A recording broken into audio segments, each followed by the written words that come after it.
장애인 문화복지신문 제510호 제15면 기사입니다. 하남시 시민중심 권역별 소통 가속화. 새해 첫 정책 모니터링단 정기회의 개최.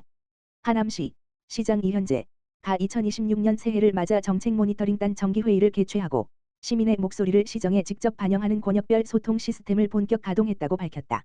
올해로 운영 4년 차를 맞은 정책 모니터링단은 원도심, 미사, 감일, 위례 등 4개 권역 시민들로 구성되었으며 이들은 지역 여론 수렴과 현장 점검을 통해 권역별 맞춤형 정책을 제안하는 시민 참여형 소통 창구 역할을 맡고 있다. 이날 회의에서 하남시는 지역의 핵심 현안인 최초 종합병원, 연세하남병원, 개원 추진 현황 캠프 콜번 개발 추진 현황 교산 신도시 개발 계획 K컬처 복합 콤플렉스, K스타월드, 건설 추진 3호선/9호선/ 위례 신사선 연장 사업 추진 실적 및 계획 등 주요 사업의 추진 현황과 향후 계획을 공유했다. 이어 진행된 권역별 모니터링 결과 보고에서는 시민들이 직접 모니터링한 생활 밀착형 과제들이 다루어졌다. 주요 보고 내용으로는 원도심 28-059 버스 정류소 이용 불편 미사, 황산숲 데크로드 조성 및 선동 IC 확장 개선 공사 감일, 방아다리길 개통 등이 건의됐다. 시는 이번 회의에서 도출된 현장 모니터링 결과와 개선 요구 사항을 관련 부서의 면밀한 검토를 거쳐 시정 운영에 적극 반영할 방침이다. 이현재 시장은 정책 모니터링단은 시민의 목소리를 시정에 직접 전달하는 가장 소중한 통로라며 앞으로도 시의 주요 정책들이 시민의 눈높이에서 올바르게 추진될 수 있도록 적극적인 모니터링과 가교 역할을 당부드린다고 말했다. 화성 특례시 동탄도시철도 입찰 조건 개선 나서 건설업계 의견 청취. 화성 특례시 시장 정명근은 지난 6일 동탄도시철도 건설 사업의 신속하고 안정적인 재추진을 위해 시민간담회에 이어 건설업계를 대상으로 한 사업 설명회를 개최하고 입찰 조건과 향후 추진 방향에 대한 의견을 청취했다고 밝혔다.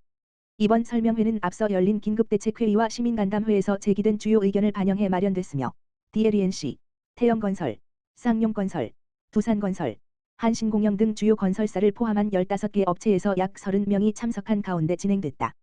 설명회에서는 사업 개요를 비롯해 공사비, 공사기간, 입찰 조건 등 핵심 쟁점을 중심으로 논의가 이루어졌다. 이어진 질의응답 시간에는 입찰 조건 완화 등 사업성 재고 방안에 대한 실무적인 질문과 이에 대한 발주 여건, 검토 방향 등에 관한 답변이 오갔다. 시는 이번 설명회에서 수렴된 건설업계의 실무적 의견을 종합적으로 검토해 사업 여건을 보다 합리적으로 조정하고 안정적이면서도 경쟁력 있는 입찰 환경을 조성함으로써 사업 추진의 실효성을 높일 계획이다. 또한 입찰 참여를 제한하는 구조적 요인을 전반적으로 점검하고 공사기간 재설정 및 입찰 조건 전반에 대한 실질적인 개선에도 착수했다. 이를 통해 실제 입찰 참여 가능성을 높일 수 있도록 사업 여건을 재정비해 오는 2026년 2월 신규 입찰을 추진할 예정이다.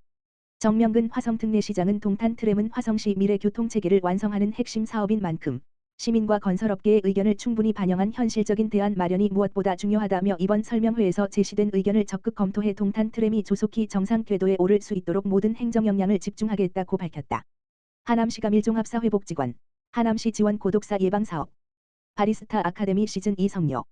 하남시가 밀종합사회복지관, 관장 김상환, 은 하남시 지원으로 추진한 고독사 예방사업 바리스타 아카데미 시즌2와 후속 프로그램인 커피두리 자조 모임을 모두 성공적으로 마무리했다고 밝혔다. 본 사업은 중장년층 이상 주민들의 사회적 고립을 예방하고 정서적 안정을 도모하기 위해 기획되었으며 바리스타 자격증 취득을 목표로 한 10회기 전문 교육과정과 이후 관계 형성을 이어가는 6회기 자조 모임으로 구성되어 총 16회기에 걸쳐 운영되었다. 참여자들은 커피 이론 실습 교육을 통해 바리스타 자격증 취득에 도전하고 이후 자조 모임을 통해 핸드드립 실습, 아로마 테라피, 만들기 활동 등을 함께하며 지속적인 교류와 유대관계를 형성하였다. 사전 사후 척도 검사 결과에서도 자기 만족감과 자기 존중감 등 주요 정서 지표에서 개선이 확인되어 본 사업의 긍정적인 효과가 객관적으로 나타났다. 사업에 참여한 참여자는 새로운 도전을 했다는 점에서 스스로가 대견했고 이 시간이 삶의 활력소가 되었다며 함께한 동료들과 관계자들에게 감사하다고 소감을 전했다. 김상환 관장은 이번 사업은 자격증 취득이라는 성취 경험과 자조 모임을 통한 관계 회복을 함께 지원한 고독사 예방 프로그램이라며 앞으로도 하남시와 협력하여 주민들의 고립을 예방하고 지속 가능한 관계망 형성을 위한 사업을 이어가겠다고 밝혔다. 하남시가 밀종합사회복지관은 이번 사업을 계기로 향후에도 연계 활동을 통해 지역사회 내 고독사 예방을 위한 노력을 지속할 계획이다. 화성 특례시 지역 주민의 지식문화공간 봉담아우도서관 오는 19일 개관. 화성 특례시 시장 정명근의 미래 청소년을 위한 복합문화공간 봉담아우도서관이 오는 19일 정식 개관한다. 봉담아우도서관은 봉담읍 와우리 해오름공원 내의 지하 1층, 지상 3층, 연면적 4,473 규모로 조성된 청소년 복합문화공간으로 1층과 2층은 공공도서관으로 3층은 봉담 청소년 문화의집으로 꾸며졌다. 봉담아우 도서관은 도서 대출 및 열람 공간을 넘어 다채로운 문화 활동 및 소통 공간의 역할을 확장 수행할 수 있는 여가 휴식 교류 기능을 갖추고 있다. 공공도서관에는 다양한 형태의 열람 좌석이 배치되어 감각적인 공간으로 조성된 일반 자료실 및 유아 어린이 자료실, 반응형 터치 센서를 활용한 미디어 체험을 지원하는 인터랙티브월, 움직이는 명화를 활용해 예술 작품 감상이 가능한 디지털 갤러리 등 세대를 폭넓게 아우르는 공간들이 자리 잡고 있다. 3층에 위치한 봉담 청소년 문화의 집은 도서관과 연계해 학습과 문화가 어우러진 환경 속에서 청소년들의 성장을 돕는 공간으로 청소년들의 자유로운 활동과 소통을 위한 공간인 놀터, 댄스 연습실, 동아리실, 학생 자치 활동실, 자연 놀이들 등을 갖추고 있다. 개관일인 오는 19일 오후 3시에는 1층 독서계단에서 개관식이 개최되며 스탬프 투어, 뽑기왕, 사진으로 남기는 나의 봉담, 공간 자율 체험, 버블랜드 벌룬 매직쇼 등 다채로운 개관 기념 부대 행사가 운영된다. 또한 다음 달 6일까지는 전시 체험 공연 강연을 아우르는 다양한 개관 기념 프로그램이 이어져 도서관 개관의 의미를 함께 나누고 도서관의 미래를 함께 그리는 시간이 될 전망이다. 상시 프로그램으로는 도서관 1층과 2층, 로비와 휴게 공간 등 도서관 전 공간을 활용한 컬러링 체험, 느리게 가는 우체통, 시민 창작물 전시, 그림책 원화 전시 등이 운영돼 방문객들에게 색다른 즐거움을 선사한다. 연령별 맞춤 프로그램도 기다리고 있다. 유아와 초등학생을 대상으로 한 인형극, 책 스포츠 챌린지, 음악 체험 프로그램부터 청소년을 위한 로봇 만들기, 댄스 특강, 인공지능, AI으로 책 만들기, 영상 콘텐츠 제작 수업까지 폭넓게 준비됐다. 가족 단위 참여가 가능한 꽃바구니 만들기와 샌드아트 공연부터 심정섭 작가의 성인을 위한 인공지능 시대 우리 아이 교육 진로 로드맵 강연도 진행돼 세대별 문화 수요를 고루 반영했다. 시는 봉담아우 도서관이 청소년을 포함한 다양한 세대의 시민이 소통하며 성장하고 미래지향적 지식을 습득할 수 있는 특화 공간으로 자리매김할 것으로 기대하고 있다. 정명근 화성특례시장은 봉담아우 도서관이 일상적 자발적 독서 문화 공간으로 자리 잡길 바란다며 청소년을 포함한 다양한 세대가 편안하게 이용할 수 있는 공간이 될 수 있도록 개관을 차질 없이 준비해 나가겠다고 말했다. 화성특례시 2026년 행복택시 확대 운영 마을 22개 추가 선정. 화성특례시 시장 정명근은 오는 3월부터 대중교통 취약지역 주민들의 이동권 보장을 위한 행복택시를 기존 154개 마을에서 176개 마을로 확대 운영한다고 12일 밝혔다. 행복택시는 버스 등 대중교통 이용이 어려운 농어촌 및 교통취약지역 주민들이 택시를 대중교통 이용 요금 수준으로 이용할 수 있도록 하는 사업으로 주민들이 필수적인 생활을 영위하는 데 필요한 이동을 지원한다.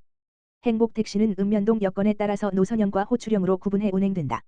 노선형은 마을과 읍면 중심지 등 주요 거점을 잇는 노선을 정해진 시간에 운행하며 호출형은 이용자가 필요시 호출하면 읍면 중심지 등까지 이용할 수 있다.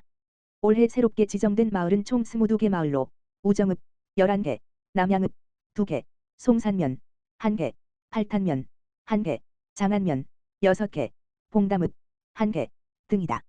운행 마을 선정 기준은 버스 등이 운행되지 않는 마을, 버스 운행 시간 간격이 2시간 이상인 마을, 마을회관 등 마을 중심지에서 가장 인접한 버스 정류장까지 거리가 400m 이상이고 버스가 5회 이하 운행하는 마을 등이다. 앞서 시는 행복택시를 2024년 114개 마을에서 지난해 154개 마을로 확대한 바 있으며 이는 저출생 및 고령화로 사회구조가 변화하고 지속적인 도시 확장 및 생활권 분산으로 행복택시 이용 수요가 증가함에 따른 조치다. 시는 다음 달 중 행복택시 운송사업자 모집을 마무리하고 오는 3월부터 신규 마을에 대해서도 행복택시 운행을 개시할 계획이다. 정명근 화성특례시장은 화성특례시는 택시 총량제로 인해 택시가 부족함에도 불구하고 주민들의 이동권 보장을 위해 최선을 다하고 있다며 시민들의 안정적인 이동권 보장을 위해 공공의 역할을 다하겠다고 말했다.